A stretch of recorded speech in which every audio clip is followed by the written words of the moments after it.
My palms are slick around the folded speech in my hand, but I keep smiling because tonight is supposed to be mine.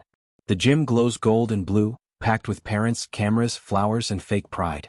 I stand behind the podium while Principal Wren adjusts the microphone and says, "One last honor before we close. Our valedictorian, Kai Alvarez." Applause hits me like warm rain. I look for my mom first. She is already crying into a tissue. Ellie is on her feet, waving both arms like I just won a world title. For 1 second, my chest goes soft. For 1 second, I believe I survived this school.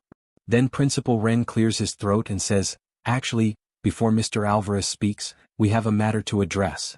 The room changes. It is physical. Like the air just locked around my neck. I blink at him. "What?" He does not answer me. He nods toward the back doors instead. 2 police officers walk down the center aisle. At first, people think it is some weird safety announcement. I can see it in their faces. Confusion. Curiosity. Then phones start lifting. Whispers start spreading. Chairs scrape. Someone laughs under their breath because they think this has to be a joke. It is not. Officer Ramirez stops at the stage stairs and looks up at me. "Kai Alvarez?" My voice comes out thin. "Yeah. You need to come with us." A laugh escapes me before I can stop it. "For what?" The whole front row turns to stare at me. I see Bryce Holt lean back in his chair like he bought a ticket for this exact moment. He folds his arms, calm as ever, mouth tilted in that lazy half-smile he uses right before somebody else bleeds. Officer Ramirez says, "You are being detained on suspicion of theft of secured exam files, unauthorized access to school records, and blackmail involving a faculty member." I stare at him so hard my eyes burn. That is insane.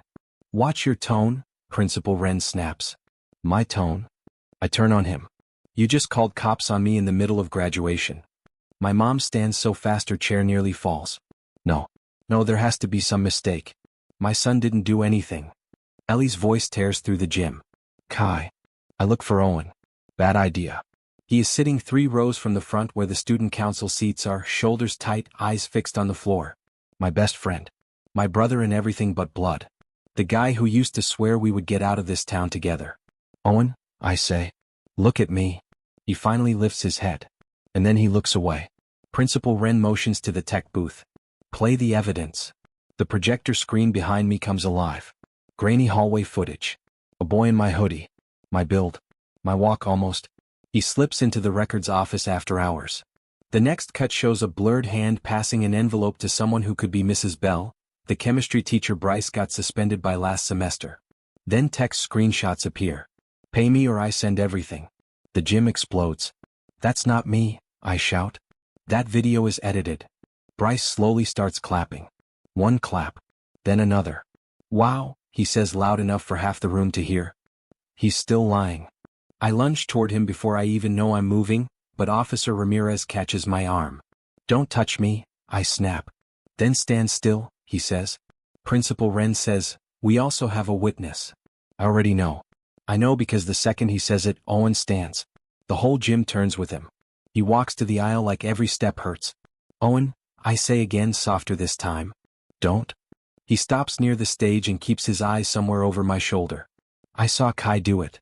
I think the human body should make some sound when it cracks open from the inside. Mine does not. Just caves. "Say that again," I whisper. He swallows. "I saw you in Wren's office.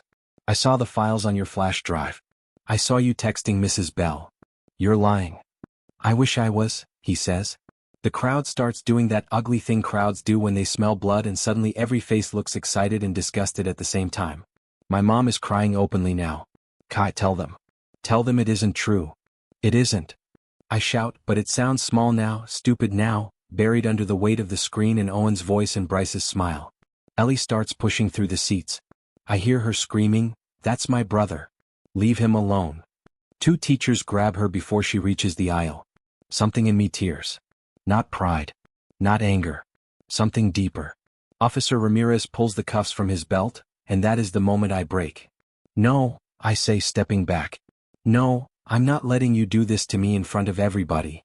"Kai," my mom sobs. I jump off the side of the stage. People scream. Someone grabs at my sleeve and misses. My dress shoes slam against the gym floor, then the hallway tile, then the front steps. Rain hits me so hard it feels personal. Thunder cracks somewhere over the football field. Behind me I hear yelling, doors flying open, my name breaking apart in a dozen voices. I keep running. I do not know where I am going. I just know I cannot stay visible. My lungs burn. My speech is still crushed in my fist, ink bleeding into the rain, every line of it ruined. All those nights writing it. All those lies about merit and future and hard work. All of it gone in 10 minutes. Then headlights swing around the corner. Too fast. Way too fast.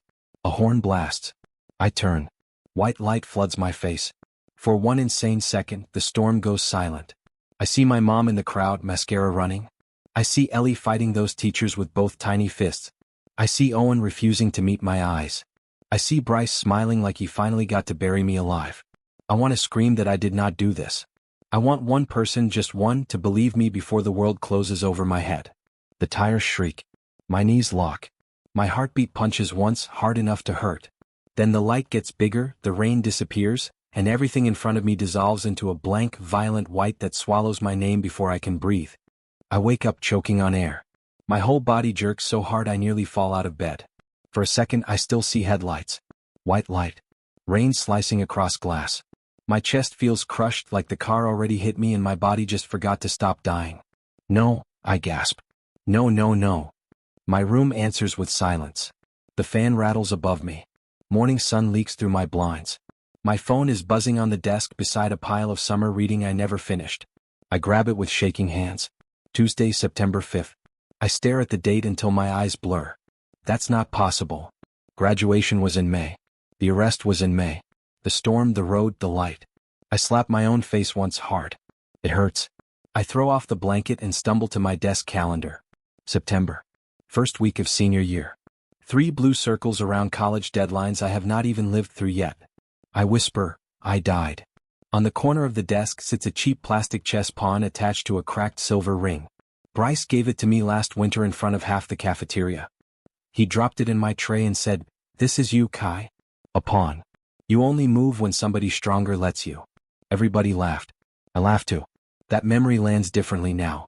My stomach twists so hard I have to grip the desk. I snatch up the keychain. The black paint is chipped near the base where my thumbnail used to scrape it during exams. Same stupid pawn. Same little crack. Same insult. This already happened. By the time I get to school I have decided 2 things. 1, I am not telling my mom I remember a future where she watched me get arrested. 2, I am not letting Bryce Holt write the script again. The front steps look exactly the same. Fresh banners. Senior parking drama. Teachers pretending not to notice vaping behind the gym. The ordinary details make me feel crazier, not calmer. Owen spots me first.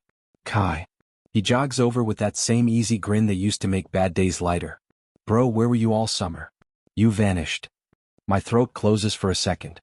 In the rain, on the stage, in front of everybody, he said he saw me do it. I force a shrug. Busy. He punches my shoulder lightly. You look wrecked. Didn't sleep. Same. Senior year, man. He laughs. You ready to run this place? More than ever. Good, he says. We stick together, right? I look at him. Right. Then Bryce slams his shoulder into mine as he passes, hard enough to make my backpack swing. Watch it, Owen says. Bryce barely glances at him.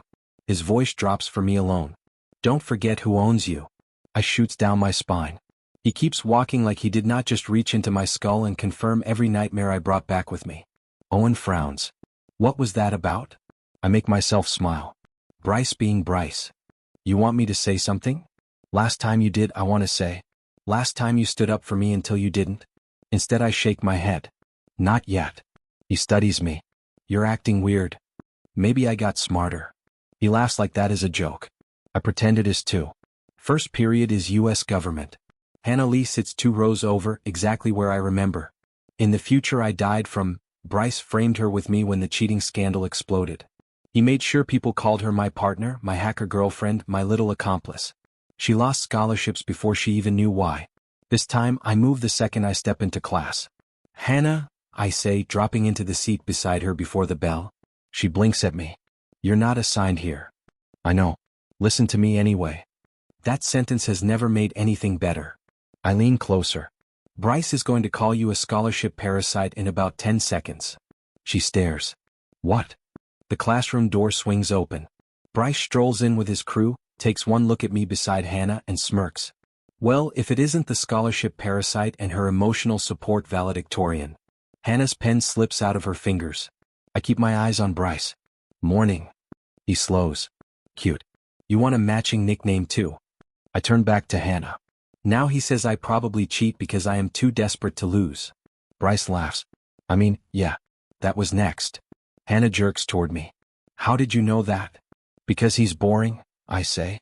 Bryce stops smiling. You got brave over summer? Maybe you got repetitive. A few kids laugh. Small. Nervous. But it lands. I see it in the tiny flare in Bryce's nostrils. He points at Hannah. Stay away from freaks, Lee. You might catch ambition. Wow, I say. New material. Congrats. He steps closer. Careful, Kai. No, I say quietly. You be careful. The bell rings. Mr. Dorsey walks in, already annoyed, and Bryce slips into his seat with that poison calm expression. Hannah keeps staring at me like I opened a door in the wall. During roll call she whispers, seriously, what is going on? I say, if I explain it right now you'll think I am crazy. She raises an eyebrow. That bad? Worse. After class she corners me by the lockers. Try me. I glance down the hall. Bryce is laughing with Owen near the vending machines. Owen looks normal. Bryce looks patient. Like he already knows every move I made last time and is waiting for me to make them again. I need you to keep copies of everything, I tell Hannah. Emails, grades, login alerts, weird messages, all of it. You still haven't explained anything. I will, I say. Just not where walls have ears. She studies my face then nods once. Fine. But if this turns into cult recruitment, I'm out. Fair. By lunch I have done one thing right. I book an emergency meeting with Mr. Salazar. His office smells like coffee and dry erase markers. He shuts the door and says, Kai, you checked every urgent box on the form except physical injury. That usually means panic. Sit. I sit. He folds his hands. What happened? I look at the college pennants behind him, then at my own reflection in his window. I look older today. Not in my face. In the part of me that knows what a room sounds like when it turns on you. I need advice, I say. On? How to survive a lie before it's told. Mr. Salazar leans forward. Start at the beginning. I take a breath and finally ask the only thing that matters. How do I protect myself with proof before the people smiling at me decide to bury me alive again this time? I build my plan like a wall, one brick at a time because panic got me killed once already. In the library, Hannah drops into the chair across from me and whispers, You look like you're planning a robbery. I open my laptop. Better. Survival. She watches me create a hidden cloud folder labeled Tax Receipts 2019. That's disgusting, she says. No teenager would ever click that. Exactly. I drag every essay, scholarship form, grade report, and recommendation email into it. My fingers still shake, but now they shake with purpose. If they come for me, I tell her, I want copies waiting. Hannah folds her arms. You really think Bryce is building something? I know he is. I set my phone on the table and turn on a recording app. From now on, if Bryce or Owen pull me into some empty hallway, my phone hears everything. She leans closer. Owen too. I nod. Especially Owen. Her face softens. That bad? I swallow. Worse than bad. Familiar. She doesn't understand, but she understands enough. Fine, she says. I'll screenshot anything weird. Messages, grade changes, login alerts. Good. I look at the screen until the upload bar finishes. I'm done being easy to erase now. By Thursday, Bryce corners me near the old gym with Owen beside him, both of them smiling like this is friendship. I keep my phone recording in my pocket. Bryce says, You've been jumpy, Pawn? I shrug. Maybe I got bored of kneeling. Owen laughs too fast. Don't do this, Kai. Do what? I ask. Bryce steps closer. Forget your place. Then Owen lowers his voice. If anything happens this year, just keep it simple. Take the blame like always. The words hit harder than Bryce ever could. I stare at him. Like always. He looks away first, not me. After Bryce leaves, I grab Owen's sleeve. Say it again. He jerks free. Let go. No. You don't get to toss that out and act normal. He checks the hallway then snaps. You always clean things up. Teachers trust you. Counselors love you. If Bryce gets in trouble, everybody loses. I laugh in his face. Everybody? Me too, he says. His dad can open doors. Internships, lawyers, recommendations, all of it. I'm not staying stuck here, Kai. There it is. Not loyalty. Not fear. Hunger. I step back slowly. So you'd sell me? He doesn't deny it. He just breathes hard. I bring the recording to Mr. Salazar during lunch. He listens without blinking, then takes off his glasses. You were right to document that. Is it enough? I ask. Not yet, he says. But patterns matter. Dates matter. Originals matter. I lean forward. What if the adults with power already like Bryce? Then you make it expensive for them to ignore you, he says. Email me copies. Keep private backups. If something happens, we establish timeline before rumors do. I nod. And Owen? Mr. Salazar's face hardens. Friends who prepare your coffin are not friends. Stop protecting him too from now on. Hannah meets me after chemistry with her phone already out. You were right again, she says. Look. It's a screenshot from a private senior group chat I didn't know existed. Bryce posted a meme of my face on a prisoner mugshot. Owen reacted with a laughing emoji, then deleted it. I grabbed it before he could wipe everything, she says. I feel that one lower than anger. Thanks. She studies me. You want the truth? Always. You walk around like you're waiting for a funeral no one else can see. I pocket the screenshot. Maybe I attended one. She doesn't laugh. Good. The snap happens Friday during 5th period gym. I am heading to the office with a hall pass when I hear Ellie coughing, sharp and panicked. She is doubled over near the bleachers, one hand at her throat. Ellie. I run to her. Inhaler, she gasps. Lock her. I grab her backpack and miss it once because my fingers shake. Bryce appears in the doorway with 2 guys behind him. What's the emergency? He asks, grinning. Move, I say. He spreads his arms across the nurse's office door. Relax. I'm just joking. Ellie wheezes harder. Something hot detonates inside me all at once. I slam into him with my shoulder. Bryce stumbles back, swearing, and one of his friends yells, Dude! I do not stop. I tear open the nurse's office door, grab the emergency inhaler from the cabinet, and drop to my knees beside Ellie. Breathe with me, I say. Come on, baby, look at me. Her hands clutch my blazer. Kai. I know. The nurse rushes in. What happened? He blocked the door, I snap, jerking my head toward Bryce. The nurse's face changes instantly. Get him out of here. I lift Ellie anyway because I do not trust anyone. Later, outside the nurse's office, Ellie hugs my waist and whispers, He was laughing. I crouch so we are eye level. Did he touch you?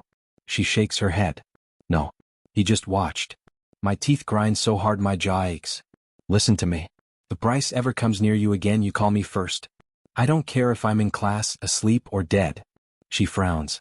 Dead is dramatic. I almost laugh. Good. Then remember it. When Mom arrives, furious and shaking, I finally say the sentence I should have said years ago. I'm done covering for them at school. That night Owen calls me 3 times before I answer. What did you tell the nurse? He asks instead of hello. The truth. Kai, come on. Bryce was messing around. I stare at my ceiling. Ellie could not breathe. You're blowing this up. No, I say. I've been shrinking it for years. Silence. Then he says, softer, if Bryce goes down, I lose everything lined up after graduation. There it is again. Me as collateral. I hit record before I answer. So my sister choking is bad timing for your future? He whispers, don't make me choose. I hang up first. At 11:47, a message request lands from Juno Reyes, the student blogger who turned cafeteria rumors into a local following. Her icon is a camera and a smirk. You still alive, valedictorian? I type back, depends who's asking. 3 dots. Then, someone who hates Bryce Holt almost as much as you do. I sit up straighter. Why message me? Because his dad pays to bury stories, but he can't bury screenshots if they spread fast enough. My pulse kicks. What do you have? She sends 1 line. Info on Bryce. Meet me tomorrow. Come alone or don't come at all. I shut my laptop when a new email drops into the corner of the screen. Security alert. New login attempt detected. My stomach flips. Someone tried to access tax receipts 2019 from an IP address inside the school district network. Timestamp, 12 minutes ago. Hannah didn't know the folder name. Mr. Salazar didn't either. Only one other person saw me build it in the library. I grab my phone and call her. She answers on the first ring. Kai. I look at the login details again. Hannah, I say, feeling the floor tilt, did you tell anyone about it? I meet Juno under the bleachers after school, where the metal beams hold the heat and every sound turns secret. She is smaller than her feed makes her seem, all sharp eyes and ripped notebook pages. She does not waste time.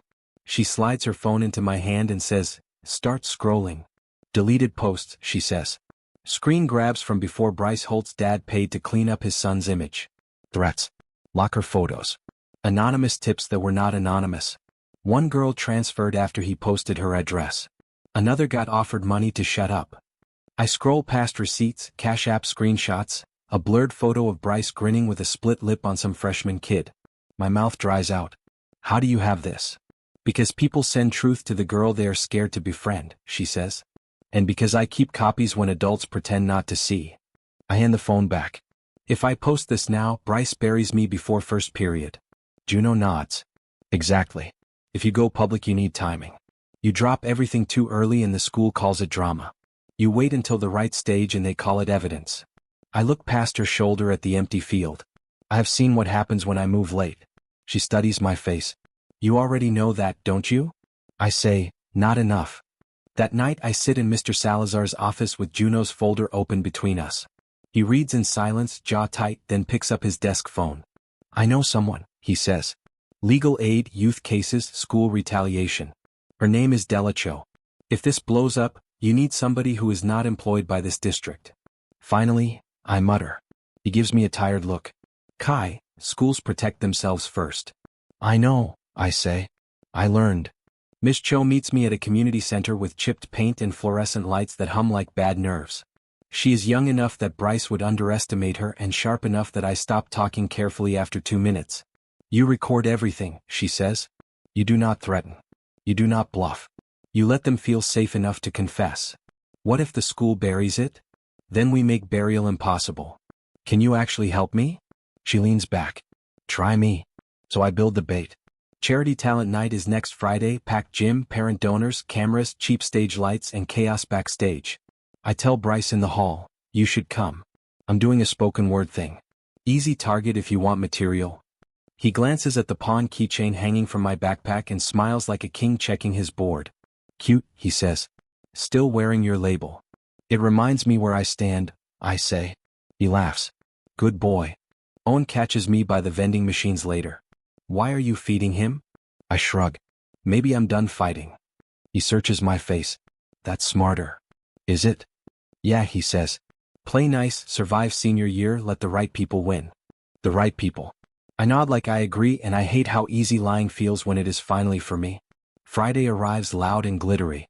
Hannah clips my mic pack in place and whispers, your hand is freezing. So is the rest of me. She squeezes my wrist. We get one clean shot. Don't chase more. Juno checks her camera by the curtains. Miss Cho waits in the parking lot with a draft complaint ready. Mr. Salazar is stationed near the sound booth pretending to supervise volunteers. I look at all of them and think this is what backup feels like. Backstage smells like hairspray, dust, and panic. My slot is right before Bryce's guitar set, which is perfect. I stand alone near the prop closet until Bryce and Owen drift in exactly like I knew they would. Bryce hooks a thumb in my shoulder. Nervous, pawn? A little. Owen shuts the door behind us. You should be. I let my voice shake. Look, if I quit tonight, will you both back off? Bryce grins. Depends how pathetic you sound. I stare at Owen. You promised me if I stayed quiet, none of this would touch my family. His eyes flick to Bryce. Keep your voice down. No, I say. I want to hear you say it again. You told me to take the blame like always. Bryce laughs. Because you're good at it. I keep looking at Owen. Even the graduation setup? He freezes. Bryce turns. What did he just say? I push harder. The fake crime video. The one you said had to be ready before spring. Owen's face goes white. Kai, stop. Why? I ask. Because Bryce doesn't know you told me? Bryce grabs Owen's arm. Told you what? Owen jerks free. Nothing. He's fishing. But I can hear it now, the panic chewing through him. I take one step back, making space for him to fill with his own fear. You edited it with the Media Lab software, I say quietly. You said Ren would cover the timestamps. Owen snaps. I only help because you never listen. Bryce said it was just insurance for graduation in case you got righteous and tried to ruin everything. The silence after that is so clean it almost shines. Bryce lets go of Owen and says very softly, "You stupid idiot." The prop room curtain twitches. Hannah steps out with tears already in her eyes, phone lifted, camera red light glowing. Juno follows from the other side with hers. I smile at Owen through the wreckage. Thanks. I needed that clear. Bryce lunges for me. Mr. Salazar is faster. He yanks open the backstage door and shouts, "Hands where I can see them now." Everything turns into noise. Volunteers stare. A kid in stage makeup starts crying.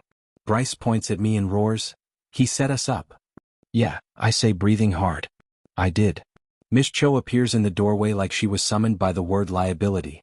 "Wonderful," she says. "Keep yelling. We love spontaneous admissions." By morning the school moves like a building that smells smoke but refuses to say fire. Principal Wren calls me in before first period. He closes the blinds himself. "You made a reckless choice," he says. "I made a documented one." His mouth tightens. "Delete the recordings. Hand over every copy. We can resolve this internally." I laugh. Internally is where corruption lives. He leans over his desk.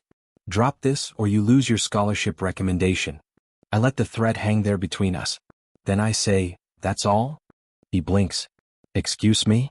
I thought you had something scary." "Kai, this is your future." "No," I say, standing. "It was past tense." He points to the chair. "Sit down." I open the door instead. "You should check your email." His face changes. "What did you do?" I hold up my phone and show him the scheduled send screen. Audio files. Chat screenshots. Login attempts. Juno's archive. 3 recipients locked in. Miss Cho, the district ombudsman, and every parent donor on tonight's charity list. Send time, 8:05 a.m. I smile this time. "I stopped being your shield." Then I walk out while he lunges for his computer, and for the first time since I woke up in September with death still in my lungs, I do not feel hunted. I feel early. And early, I am learning, is how you survive monsters before they reach the stage. Graduation morning arrives clean and bright like the sky forgot what happened last time. I stand in front of my mirror in my cap and gown and stare at the pawn keychain on my desk. Same crack near the base. Same cheap silver ring. I pick it up, close my fingers around it, feel the familiar weight of a name someone else tried to make permanent. Then I put it in my pocket. Not because I need it anymore. Because I want to feel it dissolve. Mom finds me in the kitchen before I eat. She puts both hands on my face and searches my eyes like she can read something there. "You okay?" "Better than ever," I say, and I mean it in more directions than she knows. "You've been different this year," she says. Quieter. But not sad. Strong quiet. "I learned something," I tell her. She kisses my forehead. "Don't let them make you smaller today." Ellie appears in her pajamas with a marker. "Sign my arm." She holds it out. "For luck." I write "Ki was here" in block letters and she grins like I gave her a trophy. I hold that grin in my chest all the way to school. The gym looks the same as it did the first time around. Gold and blue streamers. Folding chairs in perfect rows. Proud parents jostling for photo angles. The same flower arrangements bleeding perfume into stale air conditioning. My body remembers this room from the inside of a nightmare. Today I walk through the front doors like I own my name. Hannah finds me in the hallway. She is wearing her cords and 3 honor pins and an expression that says she slept 4 hours and would do it again. "Juno says the post is cute," she says. 8:05, same as the emails. "Good. Kai." She grabs my arm. "If this goes wrong." "It won't." "If it does," she insists. I look at her. Miss Cho has everything. Mr. Salazar has copies. The ombudsman received the packet Thursday. If this gym burns today, the fire is already on record. I squeeze her hand once. "We are not doing this afraid." She breathes. Nods. "Okay. Not afraid." There you are. Juno drops in beside us with her phone already recording B-roll. "You both look terrifyingly calm." "We've been practicing," I say. She grins. Bryce is in the front row with his dad. Man looks like money and a bad temper. She glances at her screen. Owen's near the back. Keeps checking his phone. I find Owen with my eyes across the crowded hallway. He sees me and does not wave. His face is doing something complicated and exhausted. Good. He carried his choices all year. Let him feel them at the finish line. Bryce spots me near the stage stairs and performs his old grin from across the room. He hooks 2 fingers like a gun. You're mine. I smile back. Not like a pawn. Like someone who already watched the ending and chose a different one. The ceremony starts at 9. Principal Ren walks to the podium looking polished and untouchable the way he always does, and I almost feel sorry for the next 7 minutes of his life. Almost. He taps the mic. Good morning, faculty, families, and the graduating class. At the back of the gym, phones start buzzing. Not one. Not two. A chain reaction of vibrations and small screen lights spreading row by row through the parent section like a current through water. I watch it move and feel something unlock in my ribs. Juno's post is live. The piece she published is long, documented, and illustrated with timestamps. Bryce Holt's family's payment trail. Deleted forum posts. The names of 3 students who transferred after he targeted them. The Media Lab logs showing Owen's login on a school computer editing the graduation video 6 weeks before graduation day. Screenshots of the private chat. Audio clips from the prop room backstage transcribed and labeled. The headline reads, "They built a trap to bury a valedictorian. He built one better." At 8:05, my scheduled emails delivered to the district ombudsman, the full parent donor list from Charity Night, and Miss Cho's office. By 8:11, the ombudsman forwarded to the Fraud Investigation Division, because Miss Cho had spent 3 weeks explaining exactly why they would want to. Ren is still talking at the podium when his phone lights up in his jacket pocket. He ignores it. It lights up again. He covers it with his hand. The third time he glances down and his face does something small and catastrophic. Bryce's dad leans forward in his front row seat and starts typing fast. A door at the back of the gym opens. Officer Duran walks in, not in patrol gear but in plain clothes, with a woman beside him carrying a district badge and a file folder. A fraud investigator. She told Miss Cho on Thursday she would attend, contingent on the documents being as clean as advertised. They were cleaner. The crowd starts talking. Not whispering, actually talking, and the ceremony breaks apart at the seams. Ren grips the podium. Please remain seated. This is a procedural matter, please.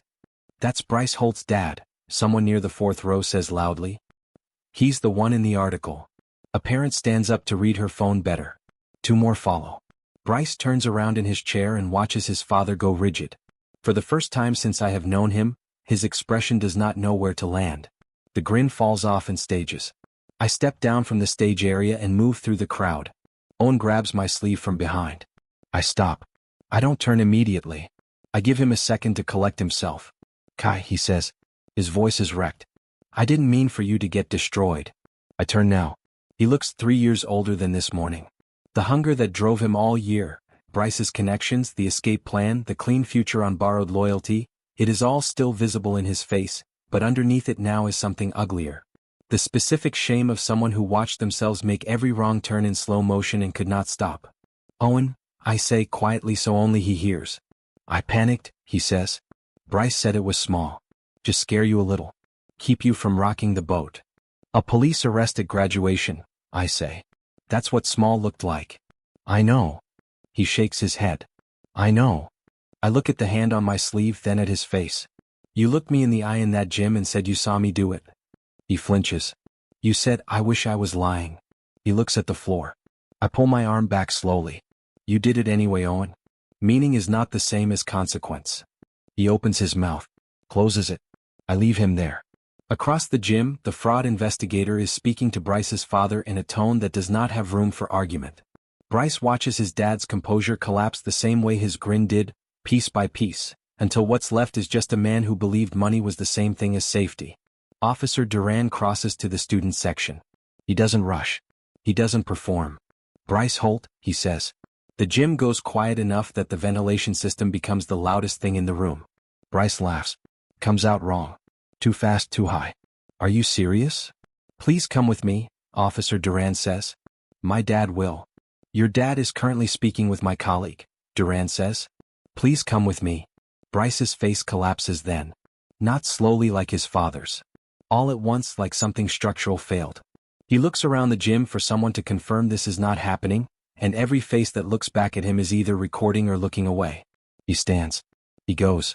His cap stays on his chair like a question nobody wanted to ask. The room exhales in every direction at once. I find Mr. Salazar near the side exit. He looks at me for a long moment without speaking. Then he says, that was either the bravest thing I've ever seen a student do or the most reckless. Both, I say. Both, he agrees. He puts his hand on my shoulder briefly. You didn't just survive this year, Kai. No. You changed the architecture of it. The files, the legal pathway documenting patterns before the accusation came. You made it so that when they moved into something solid instead of empty air. I look at the stage where my name is still on the program. They almost had me. They did have you, he says. Last time. I go still. What? He just looks at me. Steady. Careful. Some warnings come in forms we do not expect.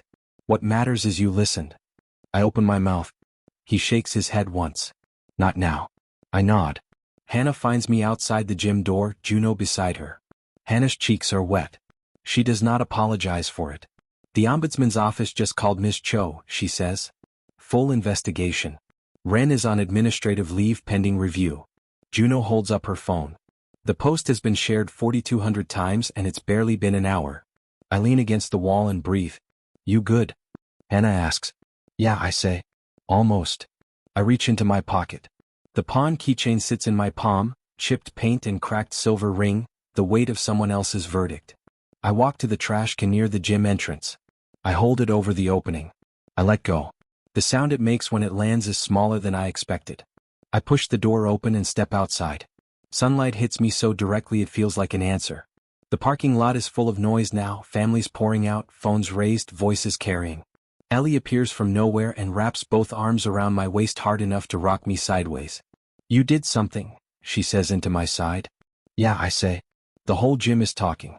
Mom's crying but in the good way. Good. She tilts her head back and looks at me with my own eyes. Are you done being scared? I look at the sky. Clean and blue and wide open in every direction. I'm done being a pawn, I say. She nods like that was obvious. I breathe in. I breathe out. And I walk into the rest of my life with my own name finally in my own mouth, and nobody left who gets to take it from me.